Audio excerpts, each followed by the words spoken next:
Welcome back, Lyric Theorists. I am Clifford Stummy, the Pop Song Professor. Welcome to my channel. If you're new here, if you're not, you know what today is. It's 21 Pilots Tuesday, and we are going to be talking about one of the greatest 21 Pilots songs of all time. I know I kind of say that every time, but it's always true. And today's explanation of Ruby by 21 Pilots from the Regional at Best album is brought to you by Becca Hearts You. I have had many conversations with Becca Hearts You over the past couple of weeks when she's voted for Ruby so many times, and now she's finally gotten her wish with 218 upvotes. Thank you to everybody who made that possible for her. But then a lot of other people got really close.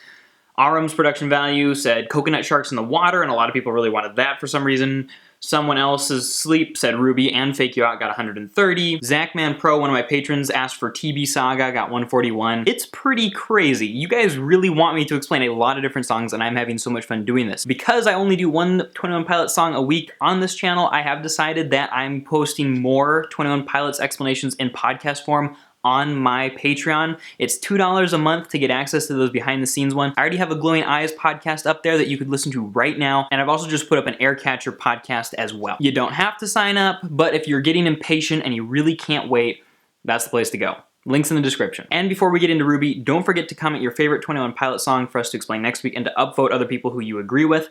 We haven't seen one from Blurryface in a while, and I'd be really curious to see which one you guys prefer from Blurryface. So my vote's for a song from Blurryface, but I'll let you guys make the decision on this one. Now, I've got a little bit of background information on it, and thankfully it's a pretty easy song to explain. No, it's not about some romantic interest that Tyler had back a few years ago.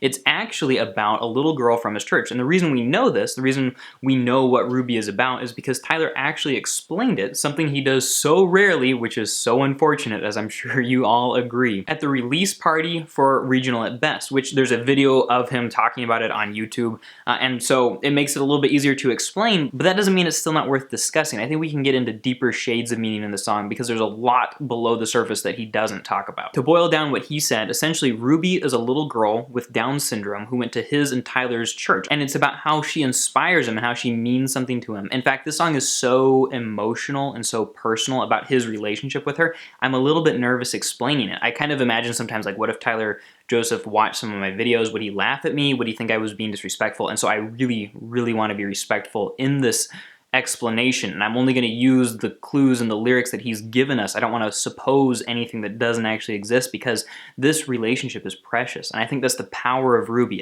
It's that beautifulness of a relationship with a child who means so much to him, who inspires him, as we're going to see in these lyrics. Also, a question for you guys. Don't you think that Ruby sounds like it belongs on self-titled? Like, the musical style just seems more self-titled-ish to me than Regional at Best, and it definitely doesn't seem like a Vessel song. I wondered if it was maybe like a song he had written a while ago and then brought on to Regional at Best. What do you guys think? Yeah, and don't forget that this is a conversation. While you're listening to me, feel free to chat your comments and thoughts and ideas about this. I'd love to hear what you guys have to say. You guys, after all, are like 5,999 6,000th of this conversation. All right, so in the first stanza, he tells us, Ruby, I hope I see you. I've waited all this week for you to walk my way. Your soul will capture me. Based on the fact that he knows her from church, I'm assuming that he's going to see her on Sunday. Her soul is capturing him because she's so sweet, so innocent, so joyful, so pure. I'm assuming, based on later lyrics and just the general tone he gives, that he just feels this deep spiritual connection with her.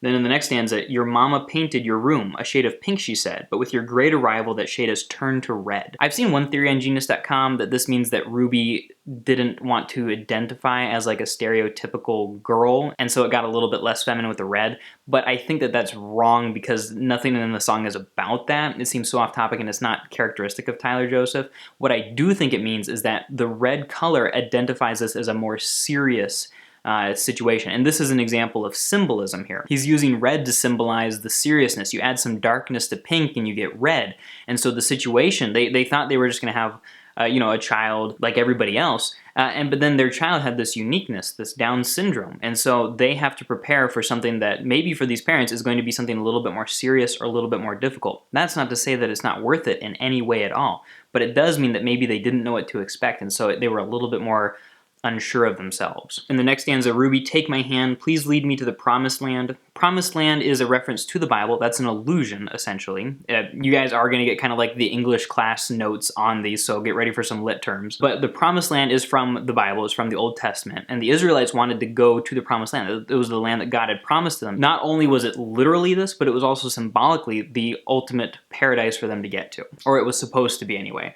And so Tyler is asking Ruby, like, show me the place that I'm supposed to be. Show me who I am supposed to be.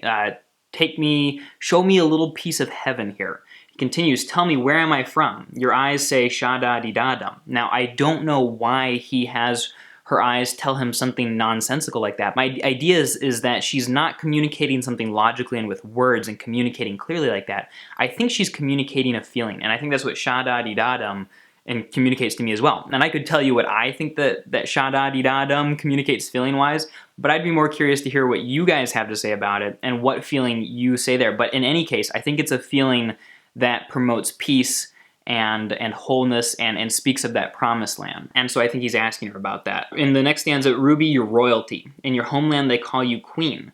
And he asks where she's from, and her eyes say sha-da-dee-da-dum. So maybe they are referring to heaven, but essentially, Ruby is not a queen on earth. She's got a cognitive disability. That doesn't make her any less of a person, but other people might look down on her or think less of her or not be able to communicate with her in a way that they can communicate with other people. And so what he's saying is that you have this pureness, this joy, this nobility, that in heaven, those characteristics are the currency of heaven, and there you are royalty. That's a really, really sweet thought. Gosh, wow. You're an angel fallen down, won't you tell us of the clouds? So she's come from heaven, and he wants to know what she knows about how to make the world right, or what is up in heaven. And then later, you're true and pure, you hold the cure, we're all diseased, you hold the key. So humans have sin, and they've done wrong things, and the world is diseased with darkness and evil, but he's saying that her joy, or her outlook on life, or the feeling that she inspires in others, opens up this knowledge of how to cure that disease. The last two lines to mention here come from the bridge. He actually yells, tell our dad I'm sorry. And so I think if you're familiar with Christian faith at all, we often refer to God as our Father, like Father God, something like that. And so he's saying, like, Ruby, you are obviously in communion with God because there's something special about you. Tell him I'm sorry for this disease that I take part in. And then he tells her, you're an angel. She's a messenger of God. And so he's communicating to God through her in a way almost, or he's using that inspiration that she gives him to feel like he's coming closer to God. And I think that Ruby is a really powerful, beautiful song, and I love listening to it. I think probably the coolest part is when he's screaming, you're an angel. And it's like he's expressing this moment of realization or inspiration, like he's come into contact with the truth. And he knew that she was an angel before, but now he knows with a capital K that she's an angel. And so he's screaming this truth to everybody else. And I think it's so, so powerful. So to sum up, Ruby is about a girl with Down syndrome from Tyler and Josh's church who has shown them something absolutely beautiful about joy and peace and faith and God and heaven. And just to bring it back to English literature class a little bit, I'd say the primary lit device here is hyperbole. So a lot of the things he says are not literal. They're exaggerated to make a point. And so when he says you're an angel, she's not actually an angel, but when he says that she's an angel, we get this feeling that she is supernatural in some way and she goes above and beyond. So hyperbole communicates to us a truth by exaggerating it. It tells us of, and it's primarily effective at communicating an emotion or a feeling. And so they'll take logical words and then they'll exaggerate this concept using those words, and then that dissonance between truth and what is being said communicates that we should fill that gap, that dissonance between logic and what's being said, with a feeling ourselves. And so it's that power that he uses to communicate his truth in this song. There's a lot of other instances of hyperbole in here. He says, your soul will capture me, your royalty, in your homeland they call you queen. That may not be an exaggeration. We'll have to wait to see in heaven. You have fallen from the sky, stuff like that. So it's really cool that he uses this so well. I really love this song. Okay.